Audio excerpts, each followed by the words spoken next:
दादा वैष्णवीचे वडील कसपटे बोलतायत, बोला दादा. हॅलो. ज्या दिवशी घटना घडली आपल्या मुलीनी मला वाटतं त्या मुलाशी लव्ह मॅरेज केलं होतं ना वाटतं.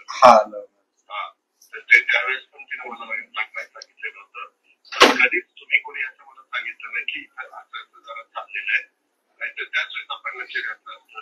दुसरी गोष्ट, माझा या गोष्टीची दुरावय देखील संबंध नाही, तुम्हाला माहिती घेऊन माझ्या नावाने मला कळाल्या कसपटे साहेब मी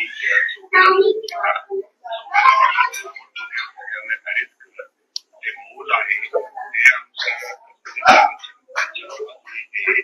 आणि त्यांच्या घरी व्यवस्थित होती आणि त्याच्यामध्ये नंतर त्याच्यामध्ये कवडा कात्रा जे जे कोणी त्यांचे घटक आहेत ते सगळ्यांना अरेस्ट केलं. आता सगळ्यांना अरेस्ट केलं गेलंय. फक्त तो सासरा कुठं ते करून गेलाय. 3 टीम लावल्या होत्या, अजून टीम वाढवायला सांगितलंय. त्या वाढवायला सोडणार नाही, सगळी सर्व घातलेली आहे. आपली सोन्यासारख्या मुलीला त्यांनी संपूर्ण नालाय करणं जर नाचवायचे नव्हतं तर मग घरी पाठवायचं होतं. लव्ह मॅरेज करतात इतके हरामखोर येते. दादा तुम्ही त्यावेळेस शंका खोचक विचारलं होतं की याने मागितले का तुम्हाला नाही मागितली.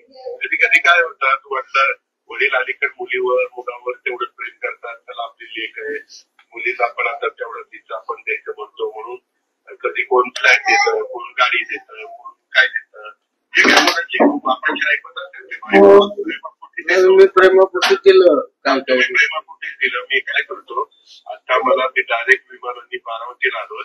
मी उद्या कोल्हापूरला आहे, पण परवा मी तुमच्या घरी भेटून जाईल किंवा उद्या संध्याकाळी भेटून जाईल. आपण बोलूया. नाही पण 13 सकाळी होईल. मी उद्याच्याला येऊन तुम्हाला भेटून मी आहे तुमच्या बरोबर. मी तुमचीच बाजू घेतलेली आहे, तुमचीच बाजू घेणार आहे. मी मुलींच्या बाजूचा आहे, मी महिलांच्या बाजूचा आहे. काळजी करू.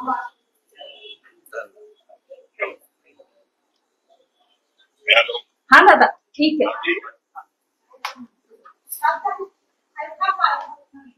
जे पाठबळ नाही हो, असल्या गुन्हेगारांना कोणी पाठबळ देऊ शकत नाही. कसं झालंय 8 दिवस झाले ते सापडत नाही. कसं असतं दादा, कायद्याने मी वकील आहे. आता समजा